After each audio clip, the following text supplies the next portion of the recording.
कि भारतीय जनता पार्टी का इस बार जो है पूर्ण तरीके से लोग मन बना चुके हैं और जो है वोट की बात कहूँ तो प्रधानमंत्री जी ने जो कार्य किए हैं ये किसी से छिपा नहीं है। जो हमने अपने मैनिफेस्टो में प्रॉमिस किया, जो वादे हमने किए, हमने जनता के बीच में जा कर के उनको पूरा किया और समय अंतराल से पहले पूरा किया। बहुत लोग कहते हैं कि जो है चुनाव खत्म होने तक काफ़ी चीज़ें करें, पर हम लोगों ने शुरुआती ही दौर में जैसे ही आदरणीय प्रधानमंत्री की दूसरी बार टर्म वो प्रधानमंत्री इलेक्ट हुए तो वो सेलेक्ट हुए, वैसे ही उन्होंने काम करना शुरू किया और लगातार 365 दिन भारतीय जनता पार्टी का हर कार्यकर्ता, हर नेता लगातार फील्ड में रहता है। जहां तक आप बोल रही हैं समाजवादी पार्टी की बात और पीडी अलायंस और ये इंडिया अलायंस जो भी है, इनके बड़े नेताओं ने यह तय किया है अब, क्योंकि उनको पता है कि वो मोदी जी से उनको कहीं ना कहीं बहुत ज़्यादा, कहीं ना कहीं नहीं बोलूँगी, डर है, भय है, तो अब वो सारे बड़े नेताओं को अपने उतार रहे हैं चुनाव में। और पहले जो माना जाता था कि भाई केक वॉक की तरह जीत जाएंगे, हम कहीं से भी लड़ जाएंगे, हम जीत जाएंगे, तो ऐसा नहीं है। जबकि मैं तो ये कहूँगी कि आदरणीय नेताजी यानी मुलायम सिंह जी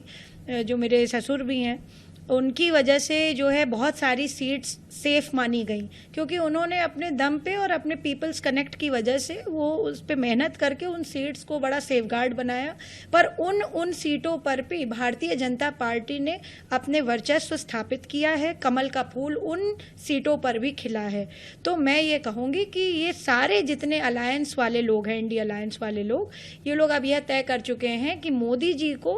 हमें अगर जो है हराना है या हमें जो है इस तरह से करना है कि जो है कहीं उनके मुकाबला हम कर सके, तो हमारी सीनियर लीडरशिप को उतरना पड़ेगा। उस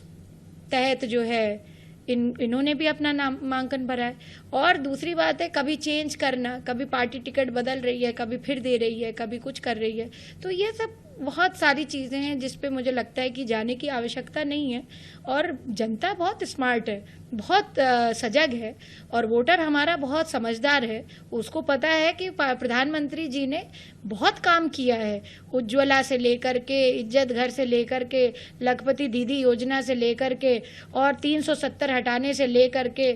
500 साल का जो लॉन्ग वेट था, राम मंदिर को स्थापित करके हमारे प्रभु को स्थापित कर दिया, हमारे यहाँ कल्चरल और रिलीजियस टूरिज्म को बढ़ावा दे दिया, कितने सारे मंदिरों में, और पूरे सिर्फ उत्तर प्रदेश की बात नहीं करूँ, पूरे देश भर के मंदिरों में आप ये देखिए कितना बड़ा काम किया है। तो जो है प्रधानमंत्री जी की कथनी करनी में कोई जो है वो नहीं है, अलग बात नहीं है। और प्रधानमंत्री जी निश्चित रूप से तीसरी बार प्रधानमंत्री बनेंगे, कोई भी मैदान में उतर आए। जो है मुझे पता है भारतीय जनता पार्टी अपनी पूर्ण बहुमत की सरकार बनाएगी और बनाने जा रही है।